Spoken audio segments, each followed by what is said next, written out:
కాసేపట్లో విశాఖ దుర్గ్ వందే భారత్ ప్రారంభం కానుంది. వర్చువల్ గా రైలును ప్రారంభించనున్నారు ప్రధాని నరేంద్ర మోడీ. 20 నుంచి అందుబాటులోకి రానున్న విశాఖ దుర్గ్ వందే భారత్ ప్రయాణికులకి అందుబాటులోకి వస్తుంది. ఉదయం 5:45 దుర్గ్ లో బయలుదేరి 11:45 విశాఖకు చేరుతుంది. ఇక మధ్యాహ్నం 2:50 విశాఖలో బయలుదేరుతుంది. ఈ రైలుకి మొత్తం 16 బోగీలుంటాయి. సికింద్రాబాద్, నాగ్పూర్ వందే భారత్ ను కూడా ప్రధాని మోడీ వర్చువల్ గా ప్రారంభిస్తారు. 585 కిలోమీటర్ల దూరాన్ని ఇది 7 గంటల్లో చేరుకుంటుంది. కాసేపట్లో విశాఖ దుర్గ్ వందే భారత్ ప్రారంభం కానుంది. వర్చువల్ గా రైలును ప్రారంభించనున్నారు ప్రధానమంత్రి నరేంద్ర మోడీ. ఇదే అంశంపై పూర్తి అప్డేట్స్ ని మా ప్రతినిధి రవిచంద్ర అందిస్తారు. రవిచంద్ర,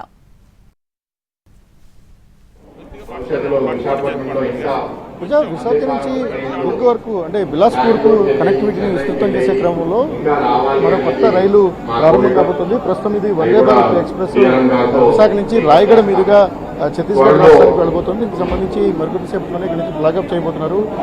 కేంద్ర మంత్రి రామ్మోహన్ నాయుడుతో పాటు అంతా కూడా రైల్వే స్టేషన్కి వచ్చారు.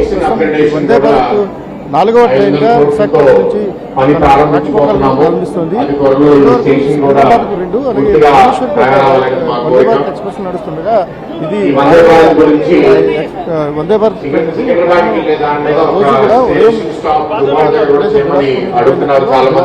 నుంచి బయలుదేరి మధ్యాహ్నం చేరుకుంటుంది.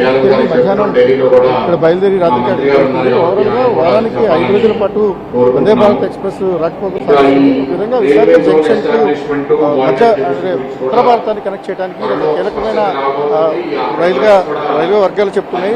ఈ ట్రైన్ అందుబాటులోకి వచ్చిన తర్వాత రాయ్పూర్ విశాఖపట్నం మధ్యలో ప్రయాణ సమయం గణనీయంగా తగ్గిపోతుంది. ఆల్మోస్ట్ 6 hours లోనే క్యాపిటల్ సిటీ రాయ్పూర్కి చేరుకోవడానికి ఆస్కారం కలుగుతుంది. విశాఖ నగరంతో ఎక్కువ ఉత్తరాది రాష్ట్రాలకు ప్రధానంగా ఉత్తర రాష్ట్రాలకు ఎక్కువ కనెక్టివిటీ ఉంటుంది కాబట్టి వాళ్ళందరికీ కూడా అవసరం అవుతుంది. ఇలాంటి చోట రైళ్లను కనెక్ట్ చేయడానికి ఎక్కువ ప్రయోజనం ఉంటుంది. అయితే డిమాండ్ కూడా చాలా ఎక్కువగా ఉంది కాబట్టి ఉన్న డిమాండ్ను ఆధారంగా చేసుకుని ఈ రైలును నిర్వహిస్తున్నట్టుగా అధికారులు చెప్తున్నారు.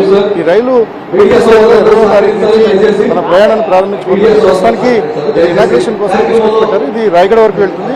ఇప్పటికే దుర్గ్ నుంచి బయలుదేరుతున్న ట్రైన్ మరికొద్దిసేపట్లో దుర్గ్ నుంచి బయలుదేరి అది రాత్రికి చేరుకుంటుంది. ఓవరాల్గా ఈ ట్రైన్ అందుబాటులోకి వచ్చిన తర్వాత ఇది 4వ వందే భారత్గా ఈ నెట్వర్క్లో చేరుతుంది కాబట్టి ఈ ట్రైన్ వల్ల ఎక్కువ ప్రయోజనం ఉంటుందనేది రైల్వే వర్గాల అంచనాగా కనిపిస్తుంది. Right, thank you Ravichandra.